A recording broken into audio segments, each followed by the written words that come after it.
Whoa, it's the SeetherCord podcast. Da-na-na-na-na-na-na. Whoa, yeah. Are you pumped? Yes. Why are you pumped? Because quarantine is not as bad anymore. Yes, quarantine. We're still stuck in it, but it's getting better. Life is slowly starting to go back to normal. Like, some places are reopening and we're able to go out and go to the park and do our daily jog exercise, get some sunshine, get some vitamin D, Yes. for our skins. So, you can go back to looking like your nice caramel toned skin here in Latin America, and I can go from looking like a cancer patient to just a normal ghostly pale white guy. So I know, right? Yeah. You got even more pale because you stuck inside. Yes, that's how it is. It's just, I don't know. It's just it's kind of weird being called Whitey here, being the only white guy. Oh, yeah. Yeah. But anyway, we are currently, today's episode of SeetherCast, KhramChee's back in the studio after not being here for 2 episodes because we had our guest on. Yes. And we're here to talk about some stuff she's been up to. Tell the viewers what you've been doing lately.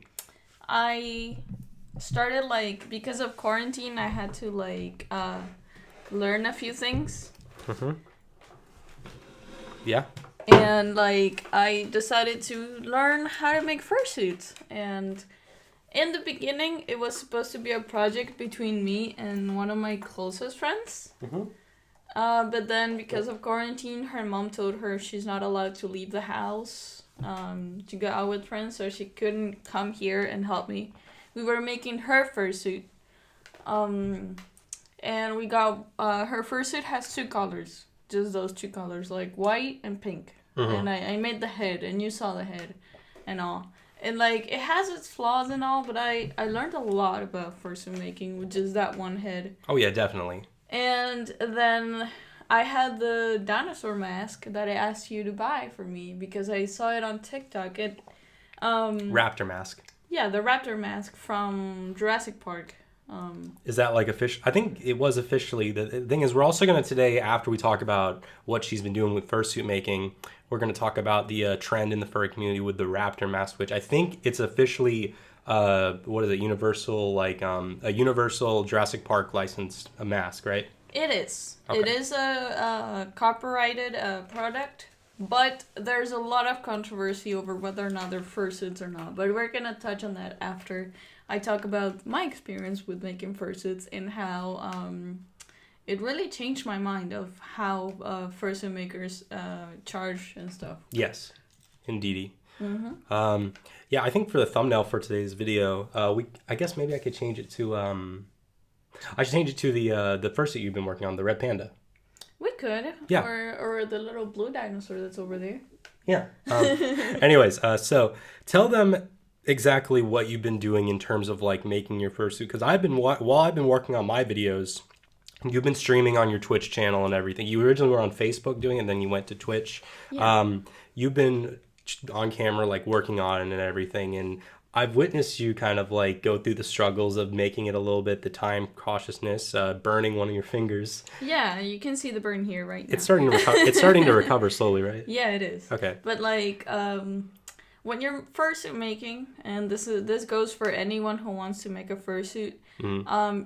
There are so many tutorials nowadays. It's nothing like how it was a few years ago, mm-hmm. when there were a few fursuit makers, and those few fursuit makers, they didn't tell anyone how they make their fursuits. And also, there's still a lot of drama about that topic because some fursuit makers don't want to share, or don't want anyone who's making fursuits nowadays to share how they make them. They don't want competition. Yeah, and I think that's bad. If you don't want to showcase or tell your followers how you make your fursuits, that's okay. But you shouldn't go to other people and tell them, hey, don't show other people how you make your fursuits. No, everyone's free to do whatever they want. And mm-hmm. There's a bit of drama over that too, but it's a little drama between small groups of fursuit makers. But anyway, when I started making the pink fursuit, the red panda, we couldn't find the fur, mm-hmm. the right fur, because she's supposed to be a pastel shade of pink. She is. And the one that I got is like bleached pink. Mm-hmm. So it's like bright pink on certain spots and pastel pink on others. But we found the closest we could, and that's the first step, like finding the right fur. There are some furries that make their fursuits or their characters of really, really specific colors that you're gonna only find once, or when you find it, it's overly expensive, or you're not gonna find it at all. Mm-hmm. So the first step is the most difficult, actually, and that is finding the right fur. Actually, that reminded me. Telephone. Mm-hmm. I'm pretty sure you know. Yeah, telephone is. But I think she was a really influential person. I think she still is, but because of her inactivity and having to focus on her own life more so, she's not as iconic. Let's say she used to be the Johnny Depp of the furry fandom, and now she used to be the Johnny Depp of the furry fandom, and now Keanu Reeves has replaced it with someone else. I don't know. Majira's the Keanu Reeves now, I guess. Could be, but like what happened with her was that she got tired of the character telephone. Oh, yeah. And like it happens, everyone changes, and so she created another character that I forgot the name of. It's kind of brown and gray. I don't know the name, but like she wears that fursuit, and other people wear telephone now. So a lot of people disagreed with her idea of like have other friends of hers to play telephone in the conventions, because it's not the same feeling, you know? Yeah. And that's why she kind of like faded into obscurity, because people wanted to see telephone wearing telephone, you know? Well, I know, I don't know how to say her username, but yeah. I'm not against it. Like if I had multiple fursuits, I wouldn't mind having my friends wear Chumi or something like that, or KhramChee. Anyway, it's personal decisions. So first step, fursuit. We didn't find the right color, but my friend was like really nice, and she was like, okay, let's go with this pink. If you're a fursuit maker, I'm pretty sure you're gonna agree with me that sometimes some clients are really, really picky with their fur color, and they want exactly what they see on the screen or on the paper, and that's really difficult. Mm-hmm. Second step would be making the base. Making the base is not as difficult as it seems, and is the first step of making a fursuit. You just get the foam or whatever material you're gonna use, and you just start carving. And there are tons of tutorials. Yeah. I watched like 3, and I was even watching the tutorial and like play pause, and as I was working on the fursuit head. Mm-hmm. And it really helped me. The only problem that I have is that I feel like my fursuit didn't come out exactly symmetrical, but that's something I feel like I'm gonna learn as time goes on. Yeah. Can I ask something though, to interrupt with that?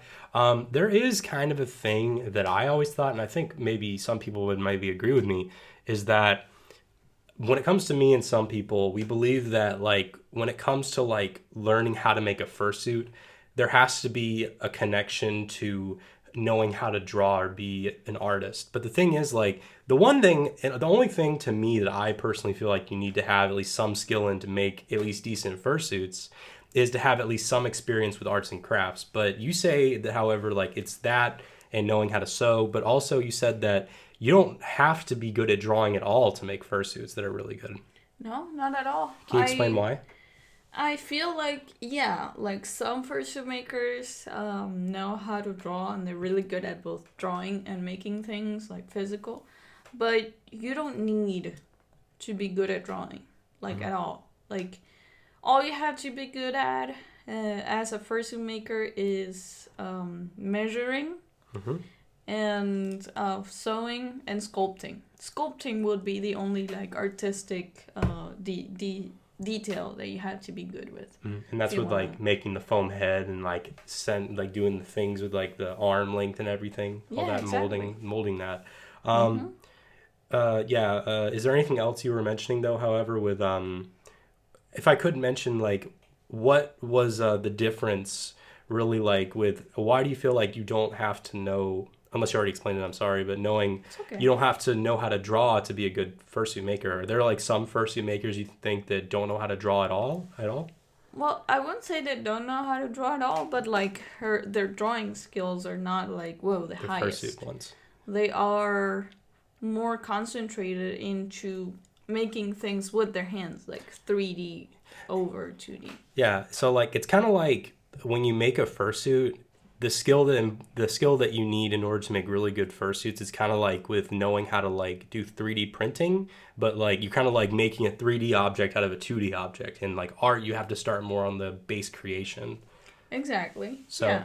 so more so like being a furry artist or an artist in general, you have to have more of the creative side, but then like you have to have more of the sculpting, like kind of like transferring process with being a fursuit maker. Yeah. It's the transferring the 2D to 3D. Because I won't deny, you kind of inspired me. Like, I'm not saying it's going to be easy, but it kind of, I've tried to draw and be an artist, but it never really stuck with me. But I would say I would love to like spend at least maybe a couple months or spend some time slowly learning how to make fursuits. Because Yeah. like, would you say, I think it's too general to say whether drawing furry art or making fursuits is easier because they're like two really differently objective things that require different skills. Yeah, they are completely different. They require completely different skills, and overall, I think that if you want to be a fursuit maker, or you want to make your own fursuit, the main thing that I would say you have to think before going into that is, do I have enough patience? Yeah. Because you're gonna have to redo things. You're gonna look at the base and you're not gonna like something, and you're gonna have to go back and change it. And like, I saw a lot of people who think that making a fursuit is something you can do in 2 or 3 days, but no. I spent like a whole week just sewing. You could maybe do in 2 or 3 days if you grind it out like LSD fursuits, but shots fired. God, I'm horrible. I'm sorry. No, but like, yeah, like there are people who make bases, like they pre-make their fursuits so that they don't spend that much time with the bases, so all the fursuits pretty much look the same. The only thing that changes is the colors, but I'm not against it. I mean, it's a way for you to like learn. Speed up your work. And it's a good starting point, would you say? Like, it would be a good fursuit that's pretty decent. Yeah. I would say for anyone who's starting or who wants to make their own fursuit, it's not difficult. The only thing you have to know is that you're gonna have to use a needle. You're gonna have to use thread. Don't just glue everything onto the fursuit, and you'll be fine. Is a sewing machine required, or just knowing how to knit? No, just by hand. I did everything by hand so far. Sewing machine helps, right? It helps speed up the process, but you don't need to. It's not a requirement. Now, what about when it comes to materials you need and like the price for the materials you need? Like, how much money are you going to need in terms of buying stuff for making a fursuit? Like, is fur expensive these days? Does it depend on where you are? Not really. Like, it would be more expensive for people who are in South America like us because we have to import it. But for people in the US, I would say you're going to spend between 300 and 500 to make a full body. Like fur, foam, thread, scissors, a glue gun, the refills for the glue gun, everything. Mm-hmm. You're going to just spend 500 on making a full body fursuit. Yeah. That if you were to buy it from someone else or from a maker, you would be spending 1,500 to a whole like 3,000, you know. Mm-hmm. And the fur prices depend a lot. Yeah. On first the quality, the length, and the colors. Because some colors are cheaper than others, and some colors are easier to come by and harder to come by. For example, you're gonna find a lot of black, but at the same time, black is gonna be the most expensive color, and so on. So, would you say like if you're gonna start making fursuits, like the first head or first full body you work on, make sure it's like a simplistic design for the most part, like not too many colors? Yeah, don't make your fursona on your first try. Yeah. Never. The one thing I would say is like The one like kind of intimidating thing is because money is very like I'm really conservative with my money and I'm very like careful with how I spend it for the most part. And I would say like the one like kind of scary thing about making fursuits is I feel like I'll buy the materials like the fur, the fabric, but then like I feel like I'll screw up and I'll run out of the fabric and I'll have to buy more. Like, do you ever get those thoughts? Yeah, like it's something that would come to my mind a lot. I've only made two fursuits so far, but and both of them are just heads. And the second one, because I have a lot of extra fur, I want to try to make the hands and tail and feet. Mm-hmm. But yeah, if you're gonna make a fursuit, always buy extra fur. Don't just like take the recommendation of like, oh, just buy 2 yards. No, just buy 2.5 yards. Just always buy a little bit more. Yeah, so that way you don't have to keep going back to the store for it, or buy it on sale. Buy it like take advantage of deals and sales. Yeah. At the stores. Like, what places can they most likely search for the materials they need? Like the arts and crafts store, the carpentry store. That's something I want to talk about. And Mm-hmm. guys, there are groups. There are fursuit maker groups, and I joined 2 on Telegram. The first one is Fursuit Tips and Fursuit Help, and the second one is Material Help. Uh-huh. So there are groups dedicated to helping one another. So, for example, the other day I was checking out the chat, and someone needed this like light blue, almost close to your Fursona's colors. Mm-hmm. And the person was like, I really need this shade. I'm running out of it and I need it. Has anyone got a little bit left or know where I can buy it? And like a lot of people came in and they were like, oh, this store, or try this store, or try this link. And I think that's amazing, It is, indeed. So pretty much that's mostly your advice on that. Was there any other like steps of the fursuit process you haven't mentioned yet? Well, I didn't mention how to like the whole threading thing. Mm-hmm. Patterning, you're gonna find a lot of tutorials how to make the patterns. You're gonna need a lot of tape. You don't need the kind of tape they use on the videos. But don't get the regular what's the name of that transparent tape? Seal duct tape. I'm not sure. Cinta. No, that's in Spanish, but like in English, I forgot the name of this. But like the regular transparent tape doesn't work. But I use one that we call like paper tape. Uh-huh. It's really easy to give it a shape, so you can just paste it onto your fursuit head and give it the shape you want, and then you cut it out. A lot of people use duct tape, like here in this video that I have playing on loop. Mm-hmm. This fursuit maker uses duct tape. The only issue with duct tape is that it's really expensive, and it is. There are cheaper kind of tapes. A lot of people use tape to like get the patterns that they cut out later, and like then they transfer the patterns onto the fur and then they cut it out. That's easy. Sewing, if you have a machine, try to learn how to use a machine. If you know how to sew by hand, sew by hand. If you don't know how to sew by hand, watch a video. And if after all of this you don't feel confident, just watch more videos. Just keep making fursuits, because practice makes perfect. Exactly. Yeah. Now, when it comes to like making your fursuits and everything, is there any like really like frustrating moments that could possibly make or break some people from continuing to make a fursuit that you want to like let people be aware of ahead of time to like make sure it doesn't throw you off or so with the difficulty? Yeah, like I said, my first fursuit head was not symmetrical, and I had to redo a lot of parts for it to look good. And that, for example, you shouldn't feel bad if your first fursuit head doesn't look symmetrical. Mm-hmm. So just having to redo a lot of parts, that's where a lot of people get frustrated. Mm-hmm. Don't let it get to you. Just keep doing. There's something that I read in the Fursuit Help group that I just mentioned earlier. Mm-hmm. And that is, if something's not working, just let it sit. leave it there, go do something else, and come back to it later in the same day or later next day.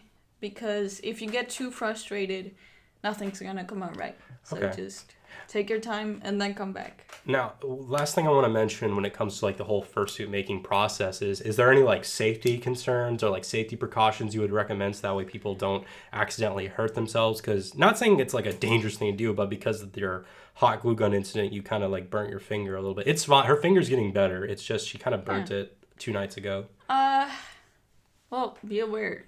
The hot glue gun is gonna burn you. No matter what. No matter what. We have slips here and there. We often like forget that it's hot and touch it and stuff like that. So don't get frustrated if you burn yourself. Just wait a little bit, put some ice on it, put a Band-Aid or something. Don't accidentally sew your finger on the sewing machine like, gah! Don't sew your jeans or your shorts. But like, the hot glue gun is something that a lot of people can agree with me that you just get used to getting burned with it over time. Like, I can tell you, the tip of these 2 fingers, like, I've touched the tip of the hot glue gun so much that I feel like I kind of lost feeling on the tip of like, these 2 fingers. Same to like people who learn to play guitar. Like they have to. Everyone who like is a really good guitarist or spends a lot of time develops calluses on their fingers. Yeah, exactly. And also, you notice a little spot right here on my finger right here. This is because throughout it's like numb. I don't feel any pain if I pinch it or anything. I have this like weird mark on the on my ring finger on my right hand because in school through kindergarten to 12th grade, I've always held a pencil. I'm holding a pencil right now, like this, and it would just rest there all day, every day for 12 years. So that's why it doesn't bad. It's just gonna be there. So same with this, you know, my finger's kind of bent because I rested the pencil here when I write. Yeah, and the same happens when you make fursuits, when you make costumes or anything. Like hot glue gun is always gonna be there, and you're gonna burn yourself no matter what you do. Yeah. I hear like if you're right-handed, you're supposed to hold the pen like this. Me, I did it like this. So yeah, people will be like, "What the hell?" You know, your finger's fucked up now. But that's pretty much all I wanted to mention really of the fursuit making process. Next thing, I kind of want to discuss, like, if you could maybe have an idea on it, which I thought would be an interesting topic, was fursuit making. With the fact that a big portion of people within the furry fandom are male. Not saying it's the vast majority, but it is definitely the majority. Yeah. Do you think there's a reason as to why, and I don't know if this is just me, I haven't found a statistic on it, but why a big portion of fursuit makers are female, even though it's a male-dominated community? I really do not know. It's like that one detail about the fandom that we don't understand, but it is like that. What? Oh, yeah. Yeah. And one thing I had to say, and this is because I got reminded about the whole LSD thing, is if you want to try to make your own fursuit, there are ways to do it where you spend less than $300 onto making your own. But if you think that, or you're afraid of trying to make your own and you would rather have someone else make it for you, or you really like the style of a fursuit maker and you want to buy something from them, please do some research on that person before you do anything. Yeah.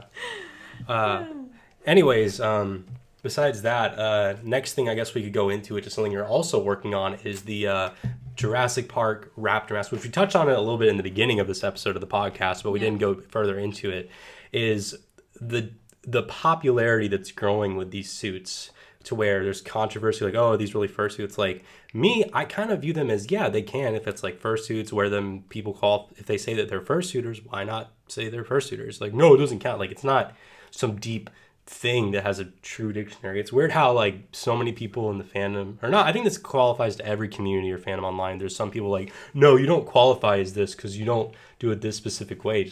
But I see like these new raptor fursuits as just kind of like an evolution to like fursuit making in a way. Yeah, it's I like agree. Yeah.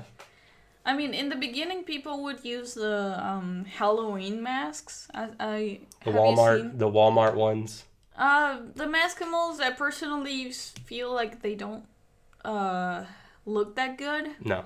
They're huge circles on your head, but There are these other like Halloween masks that have the articulated mouth, and I saw a lot of people would take them. Like they would take all the stuff out. They would take the base and make a complete fursuit out of it. And like when the raptor masks came out, people noticed that they could make fursuits out of it, not just like dinosaur masks. People would cover them on foam, give them a shape, and make circles. I saw circles, I saw dogs, I saw someone that made a tiger out of this raptor masks. That's crazy. And yeah, and then you have people who are like, oh no, I don't like raptor masks. They're not fursuits. They don't count as fursuits. Whoever has a raptor mask is not a fursuit. And I'm sorry to say, but I personally feel the complete opposite. Like, if you have a dinosaur raptor mask from Walmart, it counts as a fursuit as long as you transform it. And also, like, another thing that's cool with the raptor mask is, like, you can, like, this one we were showing right here, like, we're looking at, like, footage as we were saying, talking about this with all the raptor mask stuff. This one right here, you can see, like, in some ways, if you do a really good job with it, you can't even notice that it's a raptor mask under it. And that can definitely, if they implement this more so, these raptor masks, be it the Jurassic Park official brand, or if they have a new brand that pops up that's popular, it can save a lot of fursuit makers, and also the struggle of like taking care of the teeth in the mouth. And it definitely will make like mouth movements for fursuit makers way easier to not have to deal with as much. Yeah, exactly. It's a shortcut in a way, you know. It's an already articulated mouth that I'm pretty sure that everyone knows. If you want an articulated mouth made by a big artist on the market, it's gonna cost you extra just because the mouth can move. And some makers, and I'm sorry to say this, but not everybody, but some makers charge a lot for that extra. And in the end, the mouth doesn't even move that much. Mm-hmm. And like with this one, it's way easier because it has a thing where like you can speak and you can choose whether or not, because I wore this dino mask before she started to get work on it. Yeah. You can choose whether or not, while you talk, whether or not to make it move. Like, to make it move, just talk regularly, but however, you just got to move your jaw a little more when you speak. Like this. Like that, yeah. You don't need to do that much effort. And like, I have the panda bear. It's not in the room right now, but like that panda bear, you have to do a lot of effort. Yeah. Even for you. This makes things easier on people, like be it the fursuit makers or the fursuiters themselves that are performing. It makes it just overall way easier. So I'm definitely all for this. I think they look really cool. This is something, the one issue I thought would have been the case in the beginning, which I think most people would say, is that, oh, these dinosaur masks, or the raptor masks, they're going to obviously look like raptors. You can't make it look like any other species. But if you do a really good job with it, you can make it look like pretty much any species. Like I told you, I saw someone made a tiger. Yeah. I cannot figure it out, but the person did, and they made a tiger out of a raptor mask. If you didn't know that there was it was made of a raptor mask, you probably wouldn't have even noticed. No. If the person came to me and they told me I made this out of the raptor mask, I would not believe them. Definitely. Well, so that's pretty cool. So we pretty much got that discussed and all. Mm-hmm. Is there anything else further to really discuss about the raptor mask in terms of where you see it in the future, and like where you kind of like see in terms of like fursuit commissioners using this more so? Do you see any fursuit makers that are definitely implementing these into commissions for people? Or are there people who are purchasing fursuits online that implement the raptor mask? I see. And like, remember when you were looking for pictures for the thumbnail for this video? Mm-hmm. You asked me like, what dinosaur mask should I choose? And I told you, choose Nefertiti's Vega, because Vega is a really big character, you know. Mm-hmm. And I personally took a Nefertiti's video, and we're gonna put a link to her YouTube channel. I'm sorry we didn't contact you, but yeah, we're gonna shout out. It's free. It's free real estate. That's okay. Well, like, Vega is a really big character, and Nefertiti herself is someone who actually like makes both pre-made fursuits and also takes commissions. on the fursuit, like raptor masks as fursuits, and I think that's amazing. It is. I recently saw. It might take me a few seconds to get to that video, but like this girl here, the one that I showed you, we were watching for the patterns. She made a video where she went to a Target and she pretty much filled a shopping cart with all the masks they had. And she was like, I'm now taking commissions for raptor masks, you know? And like, sold out first 24 hours. Commission slots filled out within at least 24, 36 hours, I bet. Yeah, and like, here you can see how she made a whole entire bodysuit for a raptor mask. That's awesome. And, yeah, I do see the market for these. One thing that worries me, though, is what if they stop making them? That would definitely be an issue, or maybe, who knows, some people, maybe the fursuit makers will have to step up and start producing that. We could see, and we can end up seeing commissions in the future, possibly just for raptor masks. Who knows? Exactly. Or people could start, or maybe with right now, some of these people can start, instead of commissioning like a head base, they can instead possibly just commission the raptor head. Maybe make myself like a custom raptor mask that looks with these colors, though, you know? Yeah, exactly. And it's not that difficult. Like you said, that what you did was you took the sandpaper and you scraped off the hard shell green coloring on the standard raptor mask when you first got it. Yeah. And then you painted over it, so that way the shade of green doesn't like stick in it, right? No, the thing is, like, they painted. So when you're gonna paint something a new color, you have to sand it off so that the new color you're gonna put in really sticks onto the material. So that's why I had to sand it off. You also have, if you're not gonna paint your mask and you're gonna put foam on it, you also have to sand it off so that the glue also has something to grab onto. That's great. Like, I didn't know that. I didn't know that until I watched Nefertiti's video on how to like do that, make fursuits out of the dino masks. And even if she's taking commissions on them, she also has a tutorial. Yeah. You know? So, yeah, that's cool. All right. Last thing I wanted to mention. So can you give two things, actually. First, I want to mention I need you to give kind of a description to people about this new fursuit that you've built, because I'm putting that as the thumbnail for the red panda. And then after that, I want to really discuss, like, what you're planning to do with the future of your fursuit making. So quickly, please describe, like, the red panda you were doing. Like, what does it kind of look like? What kind of like materials did you specifically use for this fursuit process of making it? I had to admit, we didn't find fur at the store that we went to with you. When we went with you, they had it, but they had short fur. They didn't have long fur. And the same happened back when I went there with my friend. They had short fur, and we got the short white fur.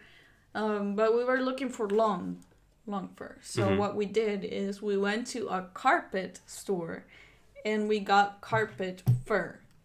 But the carpet fur is really, really, really bad quality. It's really bad. It doesn't have, you cannot shave it and make it short or anything like that. And the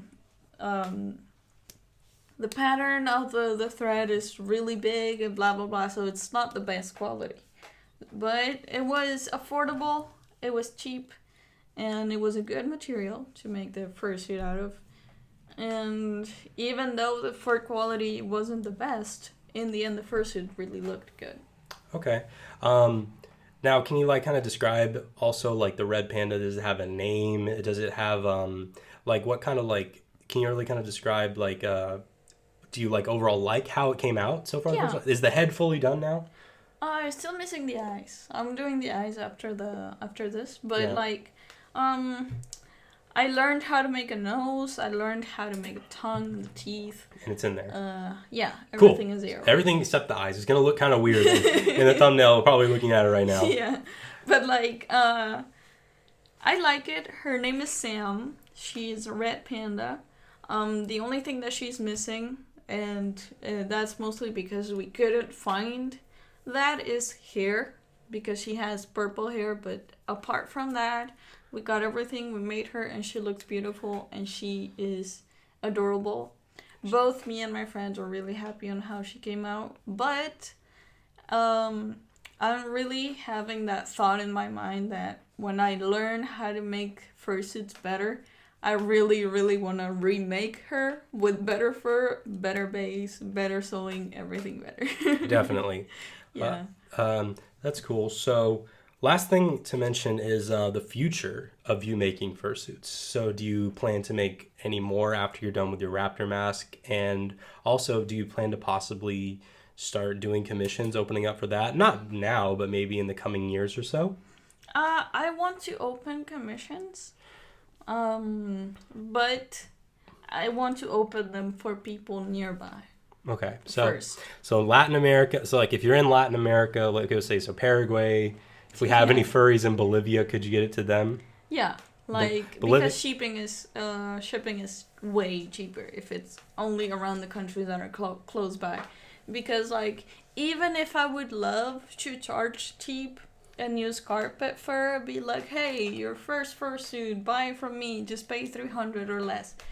Even if I wanted to do that, just the shipping from here to United States is gonna add up $200 more to the price. Mm-hmm. So I would say it would be cheaper to try to make it yourself or buy it from someone else close by. So yeah, so definitely, if you're not in Chile, Argentina, Uruguay, Bolivia, Paraguay, or Brazil, sorry, can't help you for now. But then we'll go international. We'll go if you live in Antarctica or if you live in North Korea, we can get you a fursuit in the coming years. Later on. Yeah. Hopefully.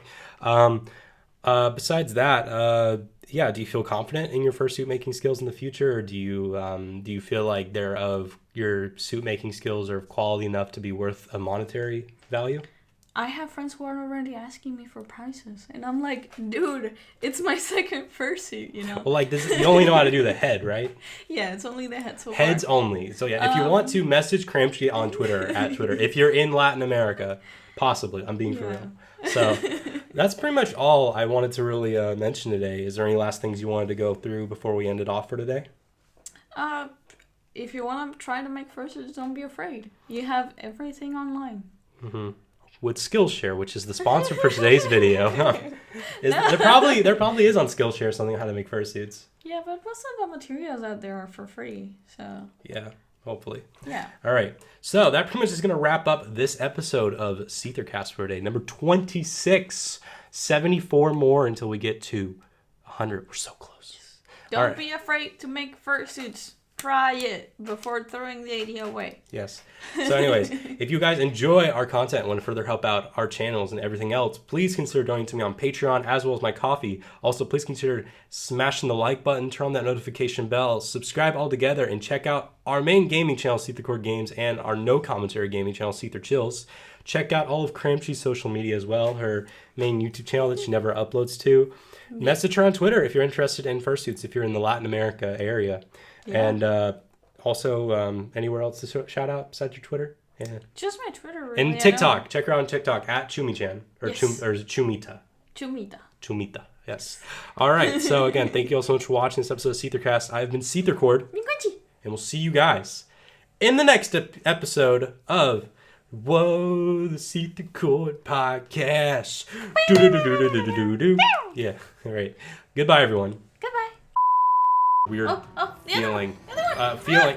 Why? Because I wanted you to get the other stuff. You sacrificed your boyfriend's life for money? Yes. Oh my god. What? What the hell? What the? Loudest I've gotten for this whole Let's Play.